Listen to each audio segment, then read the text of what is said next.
ଗରୁଡ଼ ପ୍ରଶ୍ନରୁ ଜାଣନ୍ତୁ ଆପଣଙ୍କ ଦୁଃଖ କେବେ ସରିବ। ନମସ୍କାର, ଜୟ ଜଗନ୍ନାଥ। ଦର୍ଶକ ବନ୍ଧୁ, ଆଜିର ଏହି ଭିଡ଼ିଓରେ ଆମ୍ଭେମାନେ ଜାଣିବା ଏପରି ଏକ ବିଷୟରେ ଯାହାକି ଆପଣମାନଙ୍କ ପାଇଁ, ମୋ ପାଇଁ ଏବଂ ଆମ ସମସ୍ତଙ୍କ ପାଇଁ ମହତ୍ତ୍ୱପୂର୍ଣ୍ଣ ଅଟେ। ତା ସହିତ ଏହି ଭିଡ଼ିଓଟି ପ୍ରଶ୍ନ ଓ ଭବିଷ୍ୟତ ଉପରେ। ଜଣେ ବ୍ୟକ୍ତିର ମନରେ କ'ଣ ଚାଲୁଛି ଏବଂ ଆଗକୁ କ'ଣ କରିବା ଠିକ୍ ହେବ ଏବଂ ଆଗକୁ ସ୍ୱାସ୍ଥ୍ୟ କେମିତି ରହିବ, ଧନର ସ୍ଥିତି ଆଗକୁ କେମିତି ରହିବ, ଅତୀତରେ କେଉଁ ପ୍ରକାରର ସବୁ ଭୁଲ ହୋଇଛି, କ'ଣ ଗ୍ରହଦଶା ଚାଲୁଅଛି, ପ୍ରତ୍ୟେକଟି ବିଷୟରେ ଆମେ ଏହି ଭିଡ଼ିଓ ମାଧ୍ୟମରେ ଜାଣିବା। ଏହି ଭିଡ଼ିଓଟି ଆପଣଙ୍କର ନିଶ୍ଚିତ କାମରେ ଆସିବ। ତେଣୁ ଆପଣ ଭିଡ଼ିଓଟିକୁ ଶେଷ ପର୍ଯ୍ୟନ୍ତ ଦେଖନ୍ତୁ। ଏହି ଭିଡ଼ିଓଟି ଗରୁଡ଼ ପ୍ରଶ୍ନ, ଯାହାକି ଜ୍ୟୋତିଷ ଆଧାରରେ। ଏହା ଆପଣଙ୍କର ଭବିଷ୍ୟତ ସମ୍ପର୍କରେ ଏବଂ ଆପଣଙ୍କର ଦୁଃଖ କେବେ ସରିବ, ସୁଖ କେବେ ଫେରିବ, ସବୁକିଛି ସମ୍ପର୍କରେ ଏହି ଭିଡ଼ିଓ ମାଧ୍ୟମରେ ଜାଣିବା। ଭିଡ଼ିଓଟିରେ ଆଗକୁ ବଢ଼ିବା ପୂର୍ବରୁ ସର୍ବପ୍ରଥମେ ଦୟାକରି ଆପଣମାନେ ଆମର ଏହି ଭିଡ଼ିଓଟିକୁ ଗୋଟେ ଛୋଟିଆ ଲାଇକ୍ କରନ୍ତୁ। ତାହା ସହିତ କମେଣ୍ଟରେ ଜୟ ମାତା ଲକ୍ଷ୍ମୀ ବୋଲି ନିଶ୍ଚୟ ଲେଖନ୍ତୁ ଏବଂ ଚ୍ୟାନେଲରେ ନୂଆ ଥିଲେ ସବସ୍କ୍ରାଇବ୍ କରିବାକୁ ଭୁଲନ୍ତୁ ନାହିଁ। ଦର୍ଶକ ବନ୍ଧୁ, ଆପଣମାନେ 1ରୁ 6 ପର୍ଯ୍ୟନ୍ତ 6ଟି ସଂଖ୍ୟା ଭାବନ୍ତୁ। ଏହି 6ଟି ସଂଖ୍ୟା ଭିତରୁ ଆପଣଙ୍କୁ ଯେଉଁ ସଂଖ୍ୟାଟି ପସନ୍ଦ ସେ ସଂଖ୍ୟାଟିକୁ ବାଛନ୍ତୁ। ଯେଉଁ ସଂଖ୍ୟାଟି ବାଛିଲେ ସେ ସଂଖ୍ୟାଟି ବିଷୟରେ ଏହି ଭିଡ଼ିଓରେ ଶୁଣନ୍ତୁ। ଅନ୍ୟ ସଂଖ୍ୟା ବିଷୟରେ ଶୁଣିବାର ଆପଣଙ୍କର କୌଣସି ବି ଆବଶ୍ୟକତା ନାହିଁ। ଏବେ ଆପଣ ମାତ୍ର 5 ସେକେଣ୍ଡ ସମୟ ନେଇ ଗୋଟିଏ ସଂଖ୍ୟା ବାଛନ୍ତୁ। ଯଦି ଆପଣମାନେ 1 ନମ୍ବର ସଂଖ୍ୟାଟିକୁ ବାଛିଛନ୍ତି, ଆସନ୍ତୁ ଜାଣିବା ଏହି 1 ନମ୍ବର ସଂଖ୍ୟାଟି କ'ଣ କହୁଛି ଆପଣଙ୍କ ବିଷୟରେ। 1 ନମ୍ବରକୁ ବାଛିଥିବା ବ୍ୟକ୍ତି ନିଜେ କୌଣସି ରୋଗରେ ପଡ଼ିଥାଇପାରନ୍ତି, ନଚେତ୍ ତାଙ୍କ ପରିବାର ସଦସ୍ୟମାନଙ୍କ ମଧ୍ୟରୁ କେହି ଜଣେ ବହୁତ ଗୁରୁତର ରୋଗରେ ଆକ୍ରାନ୍ତ ଅଛନ୍ତି ଏବଂ ସେ ଏହି ରୋଗରେ ବହୁତ କଷ୍ଟ ଭୋଗ କରୁଛନ୍ତି। ହଜିଯାଇଥିବାରୁ ଆପଣ ଆପଣଙ୍କ ଧନକୁ ପରଙ୍କୁ ଖୁଆଇବାକୁ ବସିଛନ୍ତି। ଏହା ସହିତ ଆପଣ ବ୍ୟାକୁଳ ହୋଇ ଅନ୍ୟ କାହାରି ଜାଗା ଘୁରୁଛନ୍ତି। ଏହି କାରଣରୁ ଆପଣଙ୍କ ପାଖରେ ଧନର ଅଭାବ ମଧ୍ୟ ଦେଖାଦେଉଛି।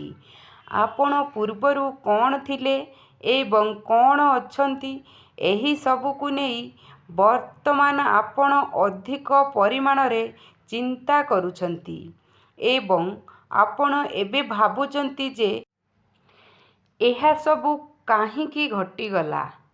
କ'ଣ ଭଗବାନଙ୍କର ଇଚ୍ଛା ଏହା ଥିଲା? ଯାହା ପାଇଁ ଏହା ଘଟିଲା, ଯାହା ଭାଗ୍ୟରେ ଥିଲା ସେଇଟା ଘଟିଗଲା। ଏବେ ଆପଣ ଆପଣଙ୍କର ସ୍ତ୍ରୀ, ପୁଅ, ଝିଅ ଏବଂ ଆପଣଙ୍କର ପରିବାର ସଦସ୍ୟମାନେ ଏବଂ ଆପଣଙ୍କର ଯାହା ହେବାକୁ ଥିଲା ସେଇଟା ହୋଇଗଲା। ଏବେ ଆପଣ ଏବଂ ଆପଣଙ୍କର ପରିବାରର ସଦସ୍ୟମାନଙ୍କର ଭବିଷ୍ୟତରେ କୌଣସି ଶୁଭ ଘଟଣା ଘଟିବାକୁ ଆସୁଛି। ଆପଣ ଅପେକ୍ଷା କରନ୍ତୁ। ଆସୁଥିବା ଆଗାମୀ ସମୟ ଆପଣଙ୍କ ପାଇଁ ବହୁତ ଭଲ ଆସୁଛି। ଯଦି ଆପଣ 1 ନମ୍ବର ସଂଖ୍ୟାଟିକୁ ବାଛିଥିଲେ, ତେବେ ଆପଣ କମେଣ୍ଟରେ ଜୟ ମାତା ଲକ୍ଷ୍ମୀ ବୋଲି ନିଶ୍ଚିତ ଭାବେ ଲେଖନ୍ତୁ। ଏବେ ଆସନ୍ତୁ ଦେଖିବା, ଯଦି ଆପଣ 2 ନମ୍ବର ସଂଖ୍ୟାଟିକୁ ବାଛିଛନ୍ତି, ତେବେ ଏହି 2 ନମ୍ବର ସଂଖ୍ୟାଟି କ'ଣ କହୁଛି ଆପଣଙ୍କ ବିଷୟରେ। ଏବେ ଆପଣଙ୍କର ଇଚ୍ଛାମତ କାମ ସବୁ ହେବ, କିନ୍ତୁ ଏହି କାମଗୁଡ଼ିକ ବହୁତ ବିଳମ୍ବରେ ସମ୍ପୂର୍ଣ୍ଣ ହେବ। ସବୁ ସମୟରେ ହୋଇଥିବା କାର୍ଯ୍ୟଗୁଡ଼ିକ ମଧ୍ୟ କିଛି ସମୟ ଅଟକି ଯାଉଛି। ଆପଣଙ୍କର କାର୍ଯ୍ୟଗୁଡ଼ିକ ହେଉ ହେଉ ଅଟକି ଯାଉଛି। ସେହି କଥାଗୁଡ଼ିକୁ ନେଇ ଆପଣ ବହୁତ ଚିନ୍ତାରେ ରହୁଛନ୍ତି ଏବଂ ଯେଗୁଡ଼ିକୁ ଆପଣ ଭାବୁଛନ୍ତି ସେସବୁକୁ କରିପାରୁନାହାନ୍ତି। ଏହା ସହିତ ଆପଣ ଯେଉଁ କାମରେ ହାତ ଦେଉଛନ୍ତି ସେହି କାମରେ ବାଧା ଆସୁଛି। ଆପଣଙ୍କର ଜୀବନରେ କିଛି ସମସ୍ୟା ଦେଇ ଗତି କରୁଛନ୍ତି ଏବେ, କାରଣ ଆପଣଙ୍କର ଦୋଷ ଫଳ ହିଁ ଏପରି ରହିଛି, ଯେଉଁ କାରଣରୁ ଆପଣ ଏହିପରି ଫଳ ଭୋଗ କରୁଛନ୍ତି। କିନ୍ତୁ ବର୍ତ୍ତମାନର ସମୟ ଏବେ ଆପଣଙ୍କ ପାଇଁ ଶୁଭ ଫଳ ନେଇ ଆସୁଛି। ଏବେ ଆପଣଙ୍କର କନ୍ୟା କିମ୍ବା ପୁତ୍ର ସନ୍ତାନମାନଙ୍କ ପାଇଁ ଚିନ୍ତା କରିବାକୁ ପଡ଼ିବ ନାହିଁ। ସମୟ ଆପଣଙ୍କ ପାଇଁ ଅନୁକୂଳ ଆସୁଛି। ପାରିବାରିକ ଶାନ୍ତି ପ୍ରାପ୍ତି ହେବ ଏବଂ ସମାଜରେ ଆପଣ ସମ୍ମାନିତ ହେବେ। ତାହା ସହିତ ଯଦି ଆପଣ ପୁଖରାଜ ରତ୍ନ ଧାରଣ କରନ୍ତି, କୌଣସି ଏକ ରୂପା ମୁଦ୍ରିକାରେ ପୁଖରାଜକୁ ରଖି ଆପଣ କନିଷ୍ଠ ଆଙ୍ଗୁଳିରେ ଧାରଣ କରୁଛନ୍ତି, ତେବେ ଏହା ଆପଣଙ୍କ ପାଇଁ ବହୁତ ଶୁଭ ଫଳ ଆଣିବ। ସେଥିପାଇଁ ଆପଣ ଏହି କଥାଟିକୁ ଧ୍ୟାନରେ ରଖନ୍ତୁ ଏବଂ ଯଦି ଆପଣ 2 ନମ୍ବର ସଂଖ୍ୟାଟିକୁ ବାଛିଛନ୍ତି, ତେବେ କମେଣ୍ଟ ବକ୍ସରେ ଜୟ ବଜରଙ୍ଗବାଲି ବୋଲି ନିଶ୍ଚିତ ଲେଖନ୍ତୁ। ଦର୍ଶକ ବନ୍ଧୁ, ଏବେ ଆସନ୍ତୁ ଜାଣିବା, ଯଦି ଆପଣ 3 ନମ୍ବର ସଂଖ୍ୟାଟିକୁ ବାଛିଛନ୍ତି, ତେବେ ଏହି 3 ନମ୍ବର ସଂଖ୍ୟା ଆପଣଙ୍କ ବିଷୟରେ କ'ଣ କହୁଛି। ଏହି ଥର ଆପଣଙ୍କର ଦୁର୍ଦ୍ଦିନ ଓ ଦୁର୍ଦ୍ଦଶା ସବୁ ସରିଯିବ। ଆପଣଙ୍କ ଜୀବନରେ ନୂଆ ସୂର୍ଯ୍ୟର ଆଲୋକ ପଡ଼ିବାକୁ ଏବେ ବହୁତ କମ୍ ସମୟ ବାକି ଅଛି। ଏବେ ଆପଣ କୌଣସି ଚିନ୍ତା କରନ୍ତୁ ନାହିଁ। ଆପଣଙ୍କ ଗ୍ରହଚକ୍ରରେ 2ଟି ଗ୍ରହ ନୀଚ ସ୍ଥାନରେ ଅବସ୍ଥାନ କରିଛନ୍ତି। ସେଥିପାଇଁ ଆପଣଙ୍କ ଜୀବନରେ ବାଧାବିଘ୍ନ ସୃଷ୍ଟି ହେଉଛି। ଏହି 2ଟି ଗ୍ରହ କେବେ କେବେ ବାଧା, ବିଳମ୍ବ ଓ ଅଶାନ୍ତି ଆଣେ। ଯେହେତୁ ଆପଣଙ୍କ ପ୍ରତ୍ୟେକ କାମ ଅସଫଳ ହେଉଥିଲା, ସେହି କାରଣରୁ ଆପଣ ସବୁବେଳେ ମନ ଦୁଃଖ ଏବଂ ଚିନ୍ତାଗ୍ରସ୍ତ ରହୁଥିଲେ। ଏହା ସହିତ ଆପଣ ଯେଉଁ କାମରେ ହାତ ଦେଉଥିଲେ, ସେହି କାମରେ ବାଧା ସୃଷ୍ଟି ହେଉଥିଲା ଏବଂ ଆପଣ ଯାହା ଚିନ୍ତା କରୁଥିଲେ, ସେଥିରେ କେବେ କାର୍ଯ୍ୟ କରିପାରୁନଥିଲେ। ଆପଣଙ୍କ ମନରେ ଉତ୍ସାହ ବହୁତ ଆସୁଥିଲା, କିନ୍ତୁ ସେହି ଉତ୍ସାହକୁ କାମରେ ପରିଣତ କରିବାରେ ସମସ୍ୟା ସୃଷ୍ଟି ହେଉଥିଲା। ଏହା ଆପଣଙ୍କର ଗ୍ରହଦୋଷର କାରଣରୁ ଏପରି ହୋଇଯାଉଥିଲା। ଆପଣ ଯେଉଁ କାମରେ ହାତ ଦେଉଛନ୍ତି, ସେ କାମ ବିଫଳ ହେଉଛି। ଯଦି ଆପଣ ସରକାରୀ କ୍ଷେତ୍ରରେ ଅଛନ୍ତି, ତେବେ ଆପଣଙ୍କର ଜୀବନରେ ବହୁତ ଅସୁବିଧା ଏବଂ ସମସ୍ୟାର ସାମ୍ନା କରିବାକୁ ପଡ଼ିବ ଏବଂ ଯଦି ଆପଣ ବ୍ୟବସାୟ କ୍ଷେତ୍ରରେ ଅଛନ୍ତି, ତେବେ ଆପଣଙ୍କର ରୋଜଗାର ବହୁତ ସ୍ଥିର ଭାବରେ ବଢ଼ିବ। ଯଦି ଆପଣ 3ୟ ସଂଖ୍ୟା ବାଛିଥିଲେ, ତେବେ କମେଣ୍ଟରେ ଜୟ ଶ୍ରୀରାମ ବୋଲି ନିଶ୍ଚିତ ଭାବେ ଲେଖନ୍ତୁ। ଆସନ୍ତୁ ଜାଣିବା, ଯଦି ଆପଣ 4 ନମ୍ବର ସଂଖ୍ୟାଟିକୁ ବାଛିଛନ୍ତି, ତେବେ ଏହି 4 ନମ୍ବର ସଂଖ୍ୟାଟି ଆପଣଙ୍କ ବିଷୟରେ କ'ଣ କହୁଛି। ଆପଣ ଆଗରୁ ଯାହା ବି ଭୋଗ କରିଥିଲେ, ବର୍ତ୍ତମାନ ଏକ ଦୁଷ୍ଟ ଗ୍ରହ ଆପଣଙ୍କୁ ଶାସନ କରିବାରେ ଲାଗିଛି। ଦିନସାରା ଆରାମ ଆପଣଙ୍କୁ ମିଳୁନାହିଁ ଏବଂ ଧନ ନଷ୍ଟ ହେବାକୁ ଲାଗିଛି। ଘରଠାରୁ ବାହାର ଯାଏଁ ଅଶାନ୍ତିର ଛାୟା ଖେଳି ରହିଛି। କାହାରି ସାଥିରେ ଆପଣଙ୍କର ଭଲ ସମ୍ପର୍କ ନାହିଁ ଏବଂ ପାଖରେ ମଧ୍ୟ ଧନ ନାହିଁ। ସେହିଭଳି ଆପଣଙ୍କ ପାଖରେ ଧନ ଅଛି, ସବୁ ଖର୍ଚ୍ଚ ହୋଇଯାଉଛି, ଅର୍ଥାତ୍ ଆୟରୁ ବ୍ୟୟ ଅଧିକ ହେଉଛି। ଖର୍ଚ୍ଚଠାରୁ ଆପଣଙ୍କର ଆୟ ଟିକେ କମ୍ ହୋଇଯାଉଛି। ଏଥିପାଇଁ ଆପଣ ବହୁତ ଚିନ୍ତାଗ୍ରସ୍ତ ରହୁଛନ୍ତି, କିନ୍ତୁ ଆପଣ କିଛି ବି କରିପାରୁନାହାନ୍ତି। ଆପଣ ଏଥିପାଇଁ ସାବଧାନ ରୁହନ୍ତୁ, କିନ୍ତୁ ଆପଣ କିଛି ବି କରିପାରୁନାହାନ୍ତି। ଆପଣ ଏଥିପାଇଁ ସାବଧାନତା ଅବଲମ୍ବନ କରିବା ଉଚିତ। ଆପଣଙ୍କ ପାଇଁ ଏବେ ରାଜା ହରିଶ୍ଚନ୍ଦ୍ରଙ୍କ ଭଳି କିଛି ଖରାପ ସମୟ ଚାଲିଛି। ଆପଣ ବିଶେଷ ରୂପେ ସାବଧାନତା ଅବଲମ୍ବନ କରି ନିଜର ସମୟକୁ ଅତିବାହିତ କରନ୍ତୁ।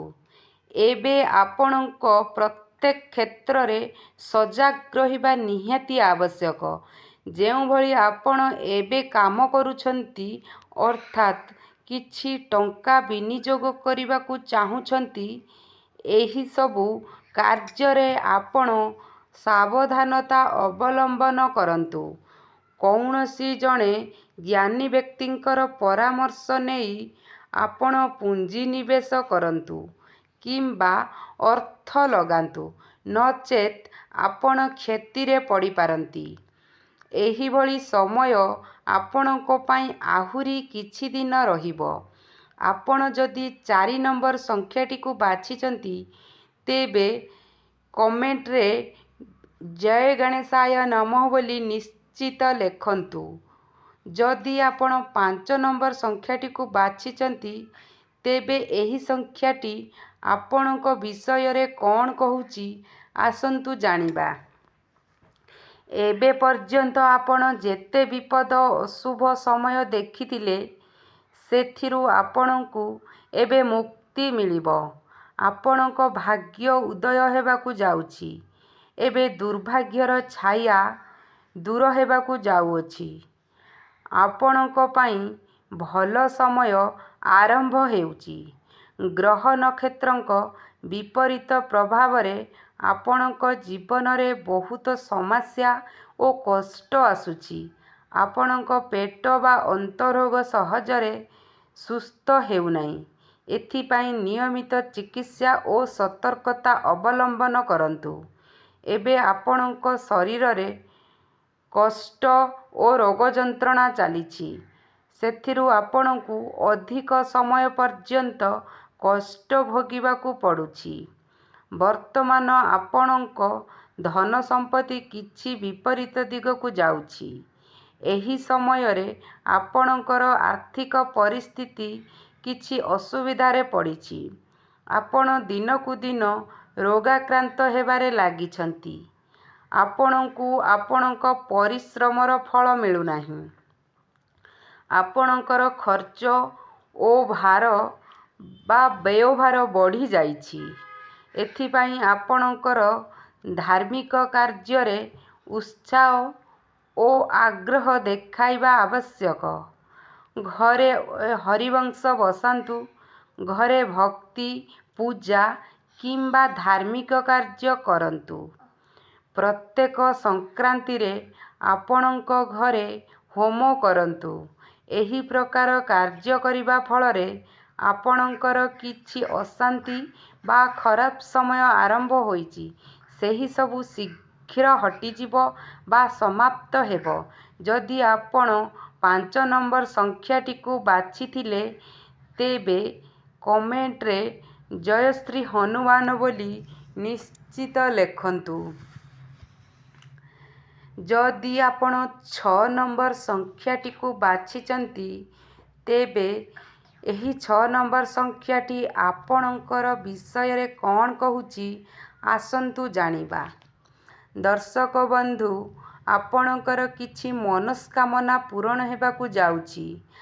ଆଉ ମାତ୍ର ମାତ୍ର 21 ଦିନ ପରେ ଆପଣ ସମସ୍ତ ସୁଖ ସମୃଦ୍ଧି ଭୋଗ କରିବେ। ଆୟ ବଢ଼ିବ।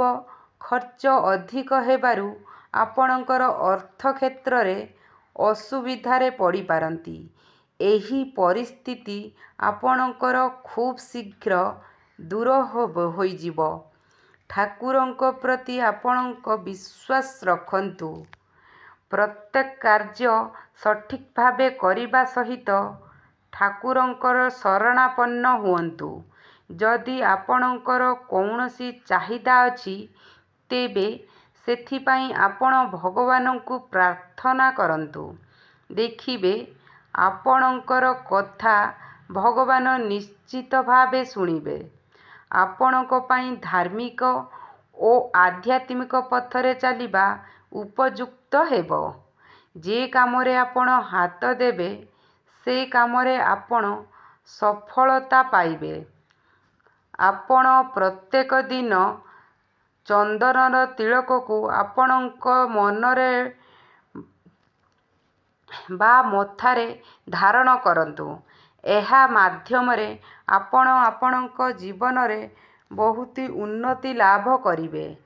ଆଉ ସମୟ ଆଗକୁ ନୁହେଁ, ଏବେ ଆପଣଙ୍କର କାର୍ଯ୍ୟ ଶୀଘ୍ର ସଫଳ ହେବ। ଯେଉଁ ସମସ୍ତ ସମସ୍ୟା ଆପଣ ଭୋଗ କରିଥିଲେ, ସେଗୁଡ଼ିକ ଏବେ ଯଥାଶୀଘ୍ର ଦୂର ହେବାର ସମୟ ଆସିଛି। ଏବେ ଆପଣ ଆପଣଙ୍କର ପ୍ରତ୍ୟେକ କାର୍ଯ୍ୟରେ ସଫଳତା ଲାଭ କରିବେ।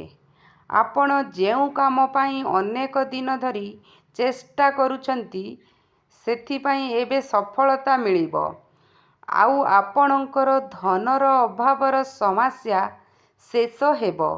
ଯଦି ଆପଣ 6 ନମ୍ବର ସଂଖ୍ୟାଟିକୁ ବାଛିଥିବେ, ତେବେ ଆପଣ କମେଣ୍ଟରେ ଜୟ ଶନିଦେବ ବୋଲି ନିଶ୍ଚିତ ଲେଖନ୍ତୁ। ଦର୍ଶକ ବନ୍ଧୁ, ଆପଣମାନେ ମୋର ଏହି ଭିଡ଼ିଓଟିକୁ ଶେଷ ପର୍ଯ୍ୟନ୍ତ ଦେଖିଥିବାରୁ ମୁଁ ଆପଣମାନଙ୍କୁ ହୃଦୟରୁ ଧନ୍ୟବାଦ ଜଣାଉଛି। ଯଦି ଆପଣମାନେ ମୋର ଏହି ଭିଡ଼ିଓରୁ କିଛି ବି ଶିକ୍ଷଣୀୟ କଥା ଶିଖିପାରିଥିବେ, ତେବେ ଦୟାକରି ଭିଡ଼ିଓଟିକୁ ଗୋଟିଏ ଛୋଟିଆ ଲାଇକ୍ କରି ଆମ ଚ୍ୟାନେଲ ସୋନା ରିତୁ ଲାଇଫଷ୍ଟାଇଲକୁ ସବସ୍କ୍ରାଇବ୍ କରନ୍ତୁ